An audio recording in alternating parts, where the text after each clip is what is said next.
On ne peut pas être le seul État en Amérique du Nord à faire des efforts et à ramer dans la bonne direction, là.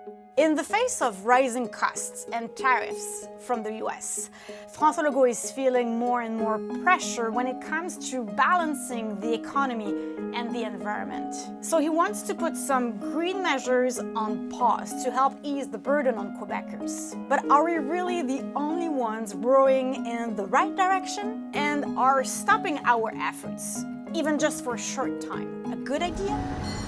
So we are definitely not the only one. California, the state of Washington has also a cap-and-trade system. It doesn't send the right message that in 2025, any government would say, well, we're so good that, we just have to take a pause because the environment doesn't take a pause. For the specialist in electric vehicles and former Parti Québécois Environment Minister, Quebec is not alone. States in the U.S. keep moving forward in EV adoption, EV regulation, no matter what the Trump administration is trying to do, in incentives on infrastructure, starting with California. We will remove the 2026 electric vehicle availability standard. But now that Prime Minister Mark Carney has delayed the federal plan to force automakers to hit minimum EV sales, Legault thinks it's only logical to follow in Ottawa's footsteps. Keep in mind that it's costing Quebec about $1 billion a month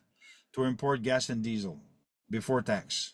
So if he really wants to talk about economics, let's talk about that. Quebec participates in a cap-and-trade system of greenhouse gas emissions. Revenues from the program are transferred to a fund that the province uses to help pay for some green measures.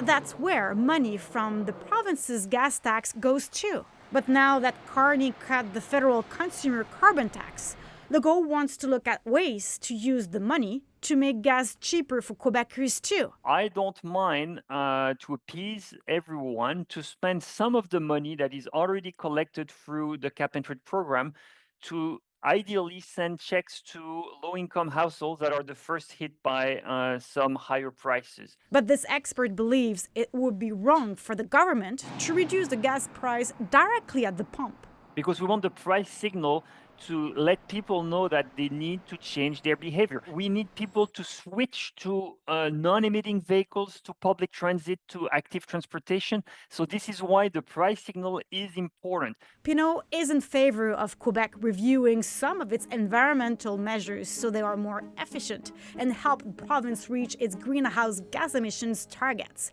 But he warns against putting them on pause. We would basically delay an inevitable transformation of our economy, our transportation system.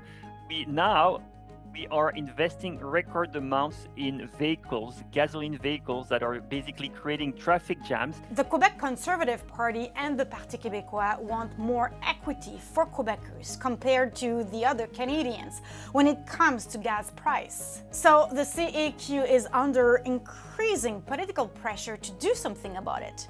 But changes could come at the expense of Quebec's image as a green leader.